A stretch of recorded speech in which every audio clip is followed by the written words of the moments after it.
त्या जरंगेमुळे सरकारला वेटीस धरून अशा चुकीच्या पद्धतीने आरक्षण हे रक्षणाची बाब असू शकत नाही। खुल्या वर्गाच्या रक्षणासाठी मैं कोर्ट में हूँ, मैं कोर्ट में जाऊंगा और खुले गुणवानों के लिए लढूंगा भी जीतूंगा भी। मी तुम्हाला सांगायलो, जर एखादा माणूस उपोषणाला बसत असेल तर कायदेशीर प्रक्रिया हीच आहे की वैद्यकीय अधिकाऱ्यांना जाऊन शासनाच्या तपासलं पाहिजे जरंग्या उपोषण करताय हे कशावरून, जरंग्या उपाशी आहे कशावरून। जरंगे आम्हाला माहित नाही खजूर खाता है क्या खाता है किसको पता है, खजूर खाता है अंडा खाता है क्या खाता है किसको पता है, सब गोलमाल है भाई, गोलमाल है, सब गोलमाल है भाई, गोलमाल है। भूखा है खाता है पीता है किसको पता है। अरे हे पिऊन सुटलेले टार्गेट आहेत, यांची अवकात नाही कष्टकऱ्यांच्या विरुद्ध लढण्याची। हे 4 जण आहेत, इकडे बघा किती जण आहेत, ते 4 जण आहेत। अशा पिदाड्यांना मी घाबरत नाही आणि ही जर राज ठाकरेची पिदाड्यांची शक्ती असेल तर राज ठाकरेची वैचारिक दिवाळखोरी झालेली आहे। राज ठाकरे वैचारिक दिवाळखोर झालेला है, म्हणून अशा पिदाड्याला पुढे करताय। हर कष्टकरी हर रिक्शा वाले के साथ हम हैं, शशांक राव जी भी हर रिक्शा वाले के साथ है, कानून के साथ हम हैं, संविधान के साथ हम हैं और प्रभु श्री राम के विचारों के साथ हम हैं। और लड़ाई हमसे नहीं है प्रताप की, प्रताप को लड़ने का किससे है मालूम है, दत्तोपंत ठेंगड़ी के विचारों से लड़ना है। वो लड़ाई उन्हें महंगी पड़ेगी। एकनाथ जी शिंदे साहब प्रताप को समझाओ, मान्यवर दत्तोपंत ठेंगड़ी के विरोध में जा रहे हैं प्रताप, भारत रत्न डॉक्टर बाबा साहब अम्बेडकर के संविधान के विरोध में जा रहे हैं प्रताप। इस तरह का प्रताप मिट्टी में मिला जाएगा राजनीति। ही आहे भाजप सारख्या स्वतःला विद्वान समजणाऱ्या पक्षातील एक नीच प्रवृत्ती की जो पक्ष या माणसाला या सगळ्या गोष्टी बोलायला लावतो। आता सविस्तर जरा बोलूया का या विषयावरती, फार महत्त्वाचा विषय।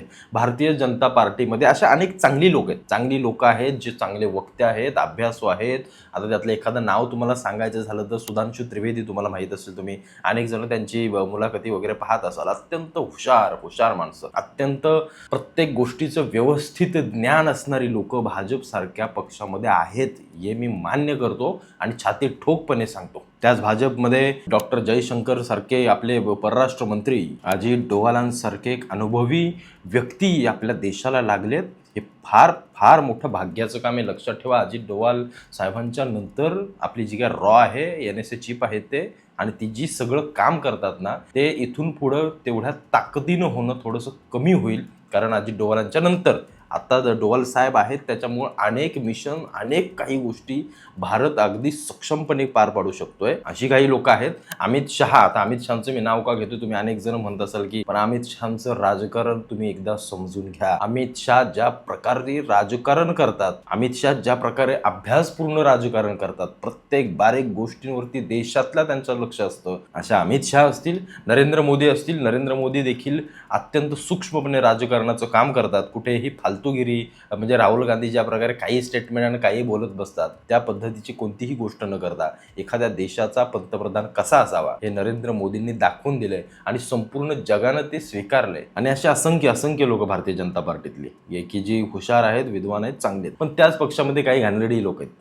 कसं असतं, प्रत्येक ठिकाणी चांगली लोक असतात, त्याच्या दुपटीने ती घाणेरडी काही लोक देखील त्या पक्षामध्ये असतात। आणि त्याच भाजपने हे सदावर्तेसारखं एक बेकार माकड उभा आणून केलं, ज्याला बोलण्याची शिस्त नाहीये, हरामखोरपणाने घसा ओरडून काही बोलत बसायचं। ती बायको त्याची ती मागे मान हलवत नुसती। ही घाणेरडी असली लोक त्या भाजपचा सुसंस्कृतपणा दाखवतायत रस्त्यावरती उतरून। किती नीच वृत्तीची माणसं आहेत, किती नीच। आता त्याला शिवाय येतात मला, पण तसं शिवाय द्यायला वगैरे गेलं तर मग मोठा मॅटर होईल या सगळ्या गोष्टींचा। ज्या गोष्टी भारतीय जनता पार्टीच्या विरोधात असतात ना, त्या ठिकाणी याला उतरवला जातो। अरे ते उतरवा, निश्चित उतरवा। पूर्वीच्या काळामध्ये चांगले पत्रकार असायचे, चांगले समीक्षक असायचे, चांगले इतिहासकार असायचे जे पक्षांच्या बाजूने बोलायचे, कारण त्या लोकांना पाहणारी लोक तशी होती। त्यांना असं वाटायचं का हा या माणसाने आपल्याला काहीतरी सांगितलंय, याचा अर्थ यांना अभ्यास केला असेल। अशा विद्वान माणसांना पकडलं जायचं। हे त्याच्याला विद्वान आहे, हे भारतीय जनता पार्टी सारखा पक्ष आहे एक, आणि म्हणजे देशातला सगळ्यात मोठा पक्ष, त्यांची बाजू मांडण्यासाठी कोण हे माकड आणून ठेवलंय हे काय समजत नाही का लोकांना की कोणी आणून ठेवलंय, कोणाचं आहे ते।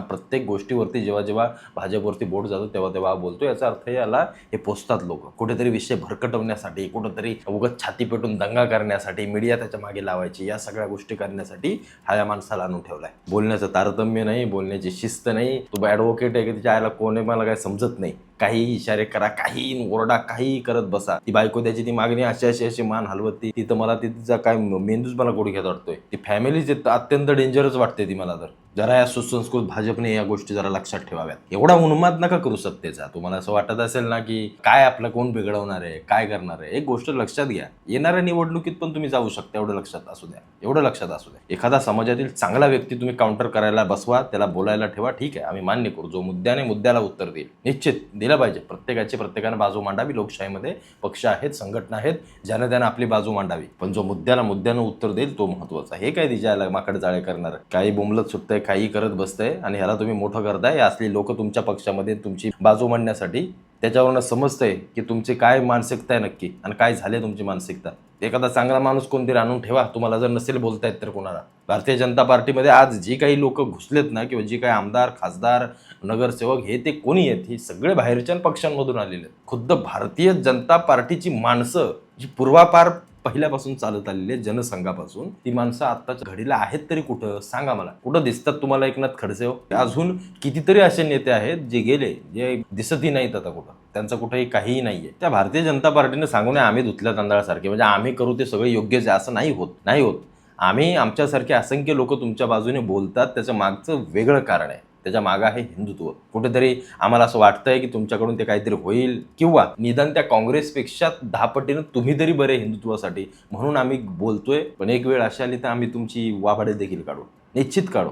आतापर्यंत साथ दिली, बोललो, ठीक आहे. पण काही गोष्टी हाताच्या बाहेर जेव्हा जातात, काही गोष्टी नको तिकडे होत जातात, त्यावेळेला बोलणं फार महत्त्वाचं आहे. हा सदावरती मराठा आरक्षणावरती नको तसल्या गोष्टी बोलत सुटला, ठीक आहे. जरांगे पाटील काय राजकारण करत असतील, तुम्हाला माहीत असेल की बाबा शरद पवारांनी बसवलेला माणूस आहे, ठीक आहे, सगळ्या गोष्टी ठीक आहेत. पण समाजाला उद्देशून बोलणं, समाजाला उद्देशून काहीतरी करणं, या गोष्टी फार चुकीच्या आहेत. हा सदावरती काय कोणी मोठा नाहीये. वेळ पडली तर उद्या साल्याला फरफटत नेऊन मारून टाकतील लोक, लक्षात ठेवायचं. आज मराठीचा मुद्दा चालू आहे, बाकी सगळ्या गोष्टी चालू आहेत, ठीक आहे ना, तू बोल, पण त्याचा आवाका बघून तुझा बोल. आणि भाजपच्या मते हा जर विद्वान असेल ना, तर तुम्हाला खाली खेचायला लागेल असं मला तरी आता थोडं हळूहळू काही गोष्टींमध्ये वाटायला लागलंय. जे काही निर्णय, ज्या काही गोष्टी मराठी माणसाला बऱ्यापैकी डावलताय हे दिसतंय, हे थोडंफार मला कळतंय. कारण जेव्हा मी तो निर्णय ऐकला ना 35 लाख झोपडपट्ट्या देण्याचा, तेव्हाच माझ्या डोक्यामध्ये क्लिक झालं की कुठेतरी काळवेरा आहे, कुठेतरी काहीतरी होतंय, कुठेतरी काहीतरी नक्की शिजतंय. 35 लाख झोपडपट्ट्यांमधल्या किती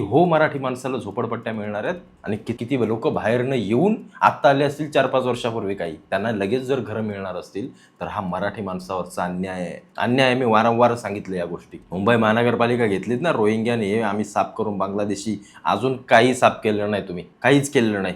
मी दाखवू शकतो तुम्हाला कुठं राहतात बांगलादेशी, कुठं त्यांचे ठिकाण आहेत, काय आहेत, कोण अवैध आहे, काय आहे, मी दाखवू शकतो तुम्हाला. तुमच्यात हिंमत आहे का तिथं बुलडोजर लावायची? देवेंद्र फडणवीसजी, जे काँग्रेसनं कर्म केलं 60 वर्षामध्ये आणि त्यांना ते आता फेडायला आलं, जे तुम्ही कराल ना तेही तुम्हाला फेडायला येईल, निश्चित येईल. त्या सदावर्तेसारखी माणसं आणून महाराष्ट्राची चांगली संस्कृती घाण करू नका. तुम्हाला एखादा चांगला विद्वान व्यक्ती ठेवायचा असेल समाजातला, निश्चित ठेवा, बोललं पाहिजे. नाही असं नाही, प्रत्येकाला बोलण्याची मुभा आहे. ज्यानं त्यानं ज्याचे त्याचे विचार मांडावे.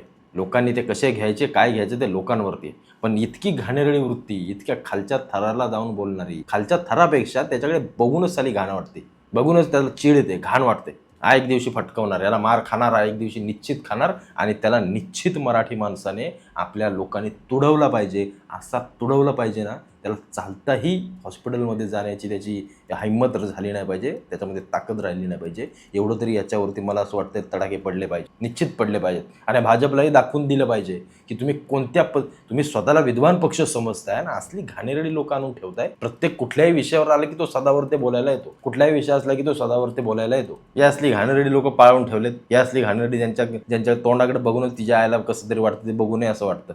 असे थिल्लर चाळे शाळेमध्ये होतात लहान एखाद्या, या असे थिल्लर चाळे शाळेतल्या मागच्या बाकावरची पोरं करतात या सदावरती सारखे, आणि ती बायको मुंडी हलवते ना, ती तसले चाळे शाळेमध्ये चालतात. यातली फालतू गोष्ट सहन केली जाणार नाही. कुठेही आमची संस्कृतीने या गोष्टी बिघडवायच्या नाहीत.